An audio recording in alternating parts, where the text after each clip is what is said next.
The Mariners have announced their taxi squad for the playoffs, and Colt Emerson is on it. We'll discuss that and more coming up here on the Locked On Mariners podcast. Colby, hit it.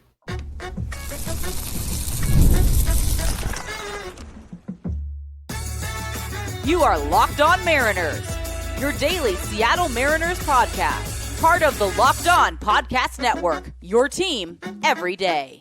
Ahoy, sailors. It is Tuesday, September 30th, 2025. This is Tiding Gonzalez and Colby Patnode for the Locked On Mariners podcast, part of the Locked On Podcast Network, your team every day. This episode is brought to you by FanDuel. Right now, new customers can bet just $5, and if your bet wins, you'll get $300 in bonus bets to use across the app.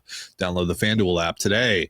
And as always, if you want to hear from me and Colby even more and help support the show, you can check out our Patreon. All you have to do to check that out is click the link in the description of this episode. So on the show today, we're going to talk about how the playoffs are a bit of a different animal from the regular season, which of course, duh, but we're going to go over some of the examples of some things that might be a little bit different in the postseason from how, you see these games play out during the regular season. We'll also talk about what we're going to be watching for in the Tigers Guardian series, which is already underway. I actually got it going here on the second monitor. So we'll talk a little bit more about that, mostly talk about what we're looking for in game 2 of that series and hopefully a game 3. Which is kind of the biggest takeaway or biggest thing for us. Spoiler alert. But we're going to start here. The Mariners have announced their taxi squad for the postseason, and it's pretty lengthy. There's 11 guys on it. All of these guys you'll be able to see if you're going to the simulated games either tomorrow or Thursday. I believe it's only $10 to get in, and the all the money goes to Mariners Care. So that's pretty cool. There are 6 pitchers on the taxi squad: Logan Evans, Michael Fulmer, Austin Kitchen, Casey Legumina, Colin Snyder, and Troy Taylor. No real surprises there.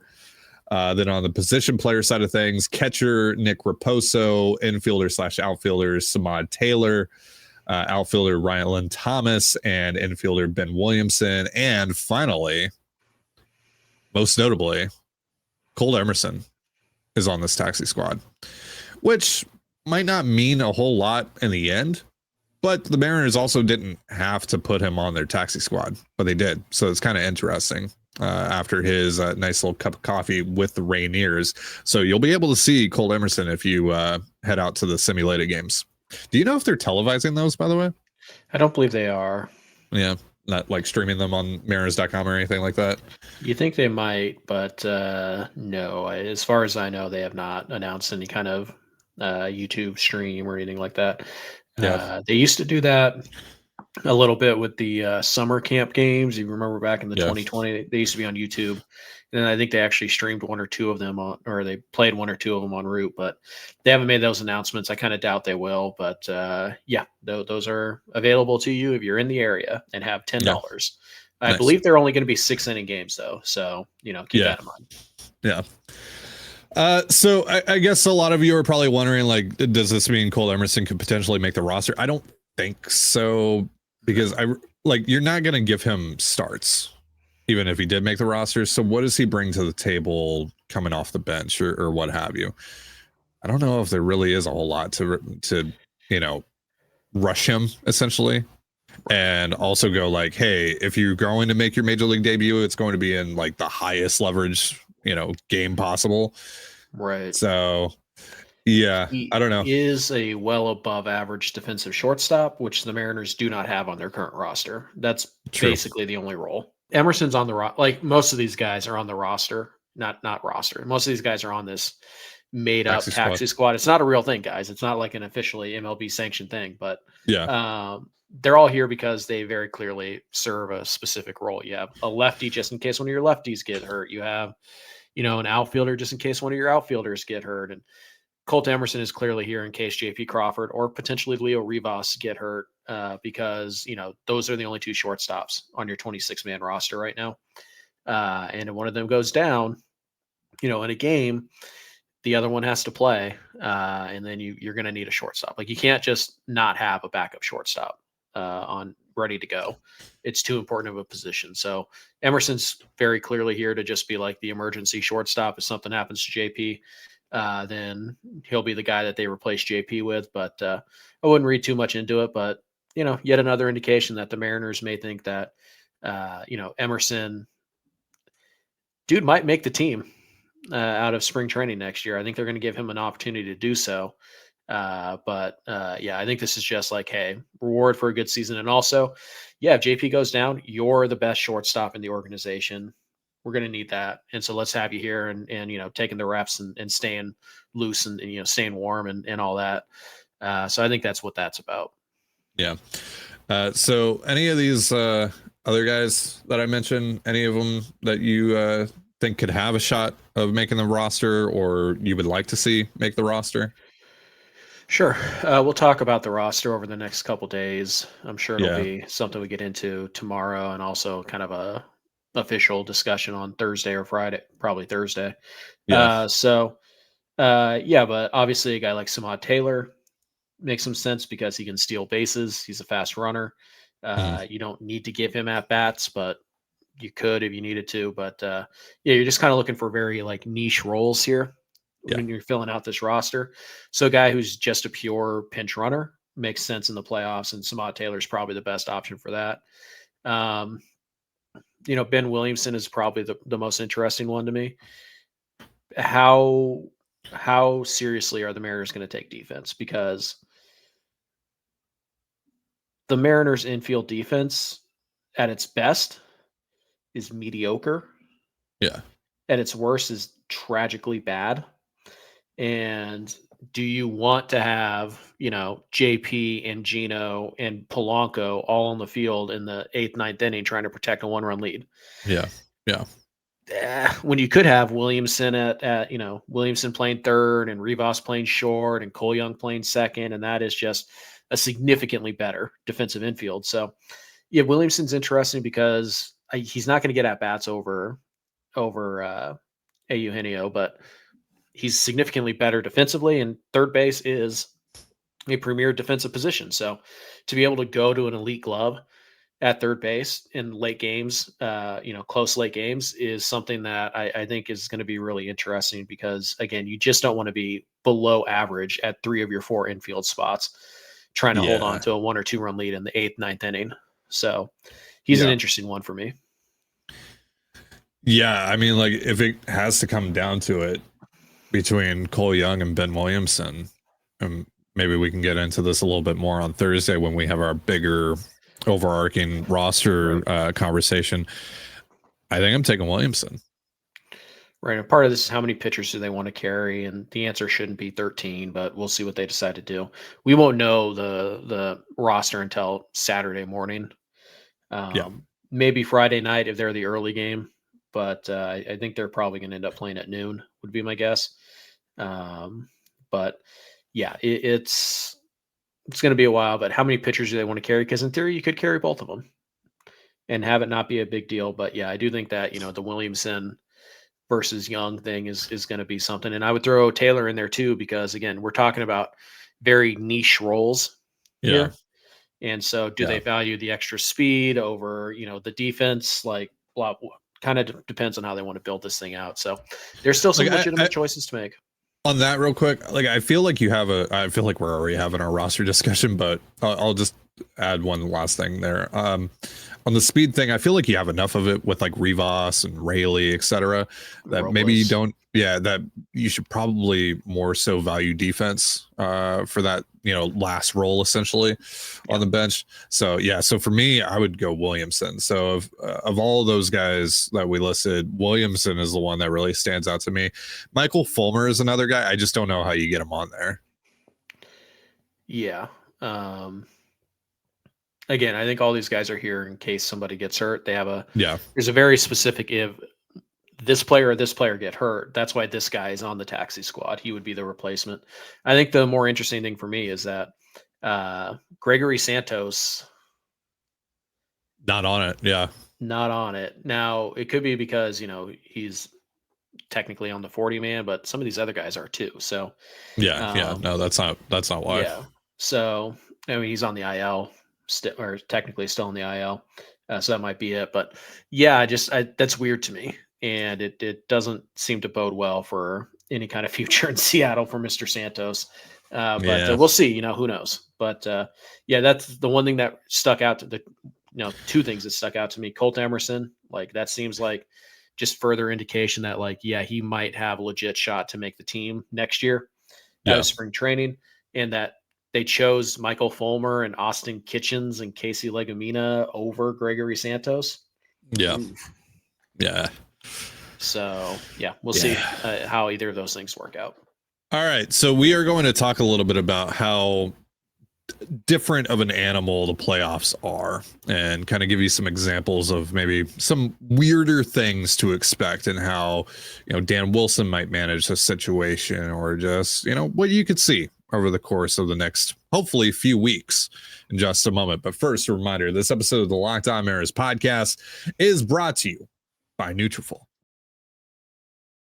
You've probably seen a million ads for hair growth products and thought, yeah, sure, like that actually works. And I don't blame you, because there are so many products out there and it is so hard to know which ones are actually going to do anything.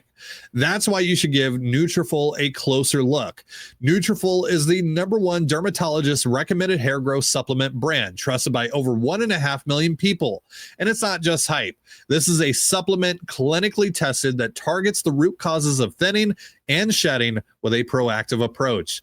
See thicker, stronger hair with less shedding in just 3 to 6 months with Nutrafol.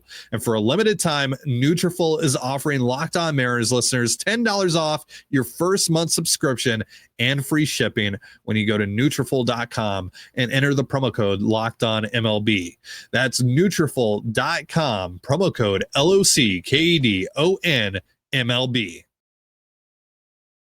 And you're listening to the Locked On Mariners podcast. For instant reactions following every Mariners playoff game, be sure to tune into the Mariners postcast with Anderson Hurst and Christopher Crawford, available on both the Locked On Mariners YouTube and podcast feeds, as well as 93.3 KJR. That's right. You can hear the postcast on the radio as well. So this is only the second time the Mariners have been in the playoffs since 2001. I don't know if you knew that or not. We haven't watched a lot of playoff baseball. And I'm sure for some of you, like once the Mariners season ends, baseball is dead to you until the spring. So you don't watch the playoffs, you don't watch the World Series. And for some of you, I'm sure, you obviously love the Mariners, but you also just love ball. So you do watch the playoffs. So you already kind of know what to expect here. But Colby, I felt like it would be like this would be a good time to just kind of go over some of the different things and how like a game might be managed in the playoffs, just some examples of some different things you might see compared to the regular season, like how you use pitchers and stuff like that. Obviously, like we already know that it seems like Bryce Miller is going to be going into the bullpen, so we could see Bryce Miller coming out, in relief. We could even see one of the guys who starts in this series eventually make a relief appearance later on in the same series. So what are some things that we should keep an eye out for that are different than the regular season? Yeah, it's a bit of a different animal. 4 days rest is no longer required for starting pitchers. You'll see guys go on 3 days rest, usually out of the pen for 50, 60 pitches. But you might see guys have to pitch on short rest, which they may have never done before. So a lot of that is just adrenaline and all of that. So be prepared to see pitchers come out of the or starters come out of the bullpen at times, not just because they were meant to be out of the bullpen for that series like Bryce Miller, but you might see George Kirby pitching game 4 out of the bullpen or something, even if he started game 2, who knows? So it's one of those things you do have to be on red alert, and basically every player on your roster needs to be ready to play that night. There are no true days off. There are no, if we can help it, we're not. No, you have to use your guys. You can't punt any games in general. Even if you're trailing, you kind of have to use your best guys, especially once you get to the ALDS format where you do have an off day after 2 games played. So there's really no reason not to use your high leverage guys when you're trailing 4-2 in the 7th inning of game 2. There's no reason not to use them. So you're going to see things like that. You're also probably going to see, I don't want to say probably, I don't know how Dan's going to manage this, but it's not all that unusual for a team if they do jump out to a decent lead pretty early in the game, for them to do mass subs pretty early on to try and get a hands team out there. So if the Mariners, for example, if they jump up 7-0 for some reason, in like the fourth inning, you might see Eugenio sit down for the rest of the game because it's about playing essentially prevent defense, right? You're trying to prevent them from scoring 7. You feel pretty good about your odds. You'll probably see earlier pinch hitting situations than you did in the past. Pinch running opportunities are going to happen earlier than you see in the past. It's just kind of a sped up game, right? It's no longer a, hey, we have 162 here. Let's think long term. Let's stretch this out. Let's, play this smart. It's very much about that moment and what you need for that at bat and for that pitch and all of that. So it really is just a hyper focus on that one game. So yeah, you'll see earlier substitutions. You'll see quicker hooks on starting pitchers. You'll see some starters come out of the bullpen if they need to. You'll see pitchers start, or you'll see pitchers work in games they ordinarily wouldn't. But it really is just instead of thinking about like, hey, how do I manage this series? The calculus changes to like, I need to manage to win this game. Because there's no guarantee, you could be down 8-1 in the 6th and you're like, why are you using Paul Sewald? Why are you using, this and that? And it's like, well, because there's no guarantee that we're going to win tomorrow. And we might win today, even if it is unlikely. So it really is just this hyper fixation on that moment, that batter, that matchup. And you make all your decisions based on that, not worrying about what it's going to do 3 innings later. You kind of can't afford to. Yeah. So you guys already kind of got a taste of this in 2022, especially some of the weirder pitching decisions where like George Kirby is closing out game 2 of the wild card and Robbie Ray is coming in to face Yordan Alvarez. Even with Eric Swanson in the bullpen, who's been great against lefties and was your second best reliever that year. Sometimes it works. Sometimes. Sure.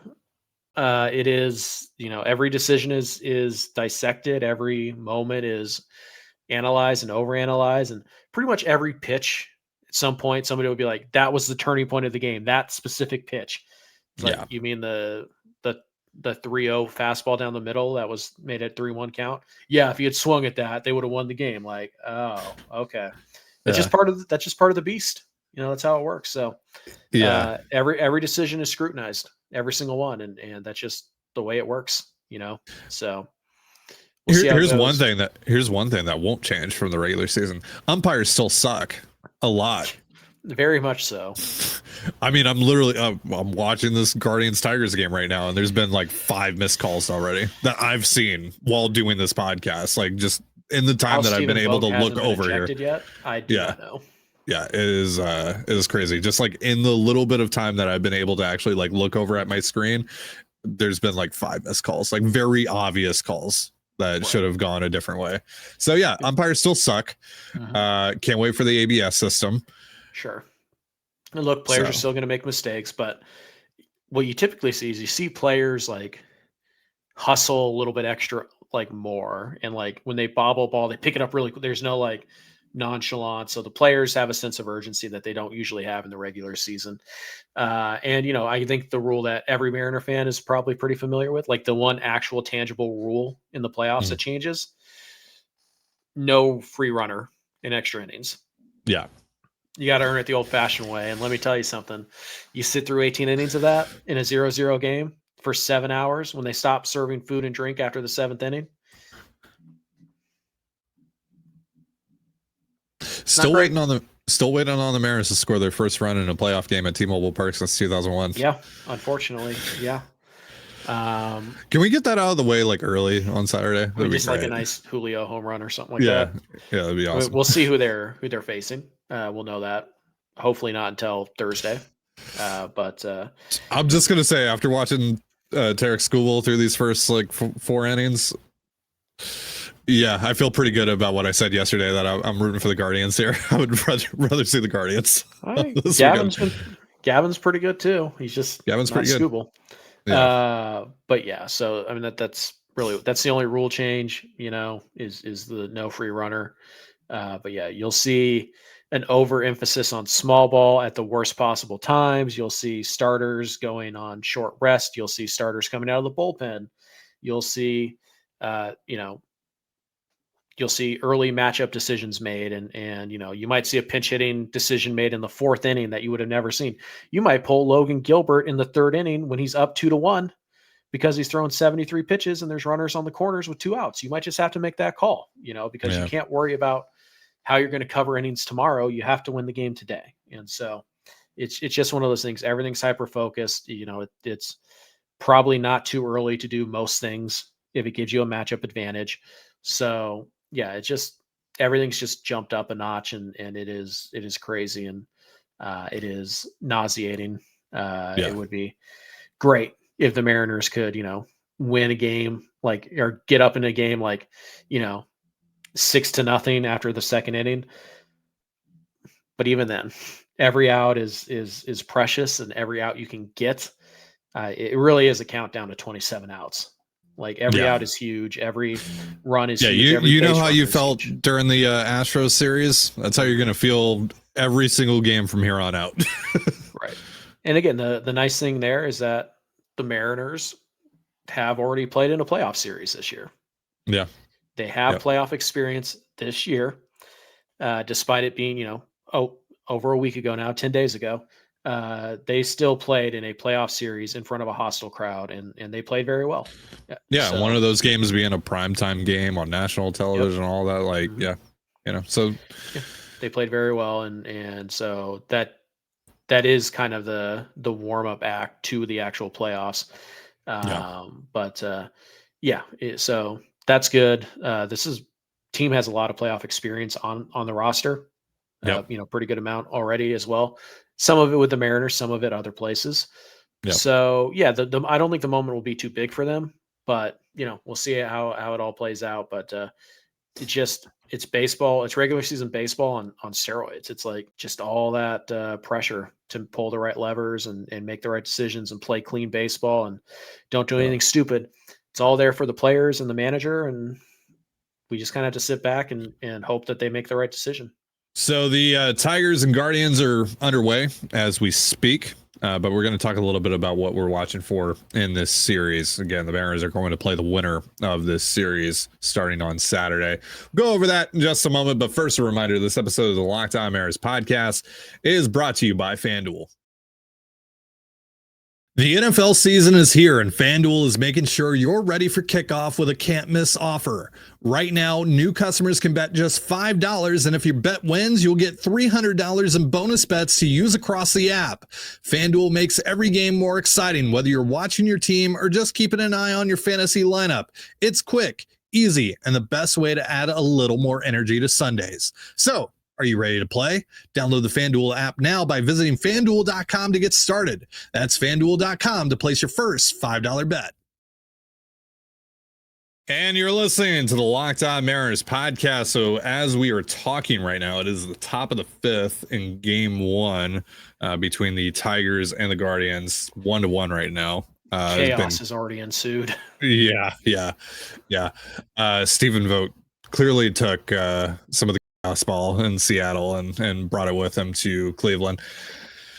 Yeah, they're a fascinating club because, again, on paper, like I said yesterday, they have very clearly overachieved. I would much rather play them, but you watch them play and it's just feels like everything goes their way at some point. It's very reminiscent of last year's Tigers team, where it's just you look at the roster and you're like, it's got some players, but this is not a good team. And then they just keep on winning and winning. And you're like, well, I mean, at some point, they are who they are. And so, Now, eventually things ran out for the Tigers. And that's also kind of my hope, is that just things eventually run out for the Guardians. I mean, Detroit won a series last year and then they made it interesting. But before they ultimately lost. So, there does seem to be an expiration date on these type of teams, but Cleveland's got, I mean, if you're a Guardians player or a fan, even, you just got to kind of be feeling like, fate is on your side with the number of things that go your way for the last month. So we'll see how it goes. But right now it's 1-1 in the 5th as we're recording this. Pretty good pitching matchup. Both of the runs kind of fluky. So It's playoff baseball. It's exactly what you want. And Javier Baez is the one having the best at bats on the day. Go figure. So, what are we watching for in this series? I mean, first and foremost, I want this game to go, or I want the series to go to 3 games.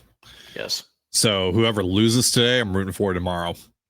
So they have to play on Thursday, and whoever wins that series only gets 1 day off instead of 2. Yes. I think it would be ideal if, Cade Smith or Will Vest, the big high leverage arms in these bullpens, if they pitched in all 3 of these games, even with the day off, that would be very nice as well. Not that they wouldn't be available, but that they might be a little less effective on Saturday. Another thing, I mean, like, could Skubal pitch in game 3 if they need him to? Not start, but give him an inning or 2. Yeah. And maybe that put to game 2 or 3. Mm-hmm, the following series. Yep. Because basically, if you could push Skubal to game 2 or 3, he's probably only making 1 start in that series.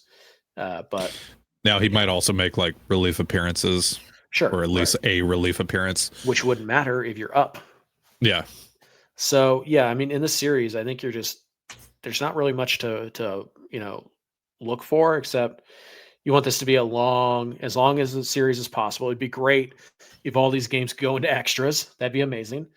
Yeah. But, I mean, that's really what you're looking for, is you just want the series to go deep.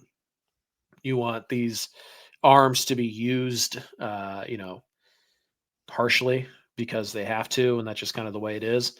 But you're really hoping for a 3-game series. I think you should be rooting for a 3-game series more so than either of these specific teams winning in general. Yeah. Mm-hmm. Again, you might want Cleveland, you might want Detroit. I don't really care either way. But I think you want one of these 2 teams on 3 days, or with only 1 day off, rather than either of these teams with 2 days off. So it really is just about hopefully a long series. Hopefully the bullpen has to cover 4 or 5 innings in one of these games. Hopefully game 3, they have to cover 4 or 5 innings, maybe 6 innings. Because again, even though those players aren't going to be unavailable for game 1, they might be less effective if they've thrown, 3 of the last 4 days. We know that's the thing with Munoz. So thing with a lot of relievers. So you're just hoping for lots of pitching. You're hoping for long games. You're hoping for maybe even like an emotionally draining series. Like, you just want these guys to have, because again, eventually you run out of adrenaline. It just kind of the roller coaster ride of especially what Cleveland's gone through this year. Like, at some point, you're just going to run out of momentum, and you're just going to run out of adrenaline, and you're just going to crash down to your talent level.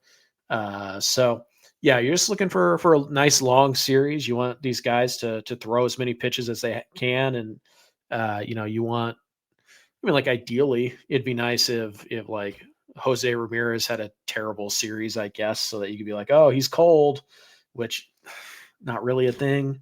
There's just not a lot to worry. It's a 3-game series. There's only so much that can go right for you as the team with the bye. Yeah. So you're just hoping for a 3-game series. I think is really the only thing you can hope for and realistically get. Yeah. Yeah. Take this thing to 3 games, and then, hey, maybe game 3 goes 18 innings. I don't know. That'd be great. Like that would ever happen. Yeah. By the way, Cleveland played a 15-inning game in the 2022 playoffs. That was also 1-0. So crazy. Yeah. I believe Oscar Gonzalez hit a solo home run off of Corey Kluber of the Rays to win that game 1-0 in 15 innings. So these things do happen. And if the deciding game goes 15 innings, that'd be great. I mean, that'd be incredible for the Mariners. So you're just looking for the most exhausted path for either of these teams to get to Seattle. So that's really what you're rooting for. Nice, long, high leverage games that, have just no margin of error from pitch 1 until the very last day, no days off, no pitches off. That's what you want. You want a mentally drained team come into your ballpark for game 1 and 2, where you'll be well rested, but you don't always get what you want, but that's what I'm rooting for. Certainly. Talking about just playoff atmosphere, is there a ballpark you would prefer the Mariners go to on the road than the other? Would you rather see them go to Comerica than Progressive vice versa. I'd probably rather see them go to Comerica than Progressive, just because, again, while like the adrenaline wears down for the players as time goes on, for the fans, it doesn't. And again, if you're playing a Guardians team that is like, we're the team of destiny and blah, blah, blah, the fans are going to be into it every pitch. Well, and especially for them, as soon as they get an infield single or like an error happens, they're going to get really into it. And already today they're going Scooble. They're trying to get into the pitcher's head. They're doing everything to be a part of this. I feel like also Detroit's fan, like they'll bring it, I'm sure, but Detroit's fan base has just had an entire month where they've just been like, here they go. And that's creeping into the back of their minds, as they're playing you. So I'd rather face Comerica, I'd rather go to Comerica. I think Progressive Field is nicer than Comerica, and I think that it's probably a better fit for the Mariners roster wise, offensively. But just because of the atmosphere that I think there would be, I'd rather go to Detroit than I would to Cleveland right now. Yeah. Well, that's going to do it for our show. Thank you so much for joining us here on the Locked On Mariners podcast. For Colby Patnode, I'm Titan Gonzalez. Be sure to give us a follow on Twitter at @LO_Mariners. You can follow me at Titan Gonzalez and Colby at CPAT11. That's CPAT11. We're also on Blue Sky. You can follow me at TDG, Colby at MLB Colby, and the show at Locked On Mariners. You can also find us on Instagram at Locked On Mariners. Have yourself a beautiful baseball day, and we'll see you next time. Peace.